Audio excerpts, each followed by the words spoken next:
بسم اللہ الرحمن الرحیم۔ میرے پاکستانیوں، یہ خوف کی فضا اسی دن کے لیے بنا رہے تھے کہ جب وہ پاکستان کے مقبول ترین لیڈر عمران خان کو گرفتار کرے تو یہ سمجھے تھے کہ قوم نہیں نکلے گی۔ قوم کے اوپر اتنا پریشر ڈالو، اتنا میڈیا کے اوپر قدغنیں ڈالو، اتنا لوگوں کو ہراساں کرو، ان کو جیلوں میں ڈالو، ان کے گھر توڑو کہ جب وہ ایسا اقدام کرے تو لوگ سڑکوں پر نہ نکلے۔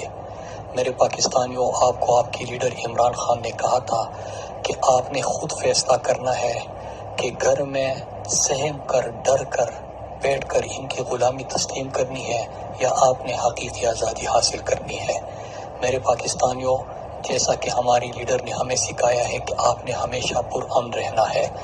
آپ سب نے بڑی تعداد میں پورے پاکستان میں نکل کر ہاتھ میں پلے کارڈز اٹھا کے حقیقی آزادی کا اور عمران خان کی رہائی کا مطالبہ کرنا ہے۔ آپ نے پرامن رہنا ہے، کیونکہ ان کو بہانا چاہیے کہ کوئی ایسی سچویشن یہ کریٹ کرے جس طرح انہوں نے 9 مئی کو کیا تھا اور پھر کارکنوں کے اوپر، میڈیا کے اوپر اور تحریک انصاف کے اوپر اور عوام کے اوپر ظلم و ستم کے پہاڑ ڈھائے۔ میرے پاکستانیوں، فیصلہ آپ کو کرنا ہے کہ آپ نے غلام رہنا ہے یا آپ نے حقیقی آزادی حاصل کرنی ہے۔ جس نام پر ہم نے یہ مملکت خداداد پاکستان حاصل کیا تھا کہ پاکستان کا مطلب کیا؟ لا الہ الا اللہ، اور لا الہ الا اللہ کا مطلب کہ اللہ کے سوا کسی کے سامنے نہیں جھکنا۔ میرے پاکستانیوں، پرامن انداز میں اپنے لیڈر کے لیے اور اپنے ملک کی حقیقی آزادی کے لیے باہر نکلو۔ اپنے ملک کے مستقبل کے لیے، اپنے بچوں کے مستقبل کے لیے نکلو۔ انشاءاللہ وہ دن دور نہیں کہ پاکستان صحیح معنوں میں حقیقی آزادی حاصل کرے گا، صحیح معنوں میں ایک فلاحی ریاست بنے گا۔ آپ نے دیکھا کہ رجیم چینج آپریشن کے بعد کس طرح پاکستان کی معیشت کو برباد کیا، خوشحالی کو برباد کیا، آئین کو انہوں نے ردی کی ٹوکری میں ڈالا، قانون کا ستیہ ناش کیا، عدالتوں کے فیصلے کو نہیں مانتے، الیکشن سے یہ بھاگتے ہیں، عوام سے یہ بھاگتے ہیں۔ لیکن کب تک یہ عوام سے بھاگیں گے؟ آپ نے آئین اور قانونی حق جو آپ نے یہ نہیں مانتے، لیکن ہم آئین اور قانون کو ماننے والے ہیں۔ آپ نے آئین اور قانون کے مطابق اپنا احتجاج ریکارڈ کرنا ہے، اور انشاءاللہ ہم جب متحد ہوں گے، اکٹھے ہوں گے، تو پاکستان کو کوئی بھی غلام نہیں رکھ سکتا۔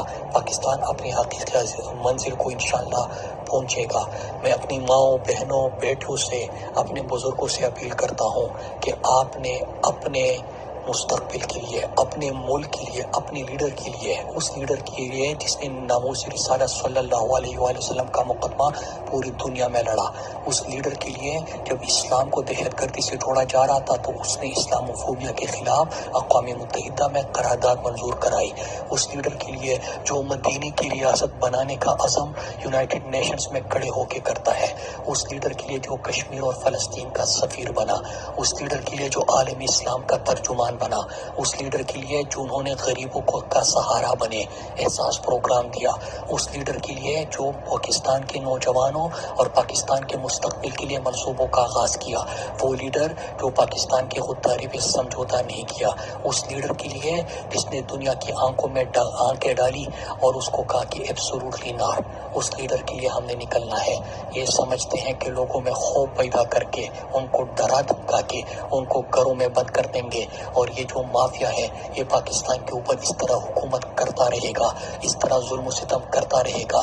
یہ نہیں ہو سکتا کہ ملک کے مفرور اور اشتہاری اور بگوڑا لندن میں بیٹھ کے منصوبے بنائے اور یہ تمام ادارے اس پر عمل درآمد شروع کرنے کے لیے پاکستان کے مقبول ترین لیڈر عمران خان کو، جو سچے ہیں، جو جانتدار ہے، جو امانت دار ہے، اس کو جیل میں ڈالیں۔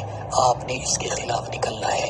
عمران خان نے ساری زندگی پاکستان کا مقدمہ لڑا، پاکستان کے بہتر امیج دنیا تک پہنچایا اور اپنی زندگی پاکستان پہ نچھاور کی۔ آپ نے اب اپنے لیے نکلنا ہے، کیونکہ اگر یہ امید انہوں نے ختم کر دی تو پھر اس کے بعد اندھیرا ہی اندھیرا ہے۔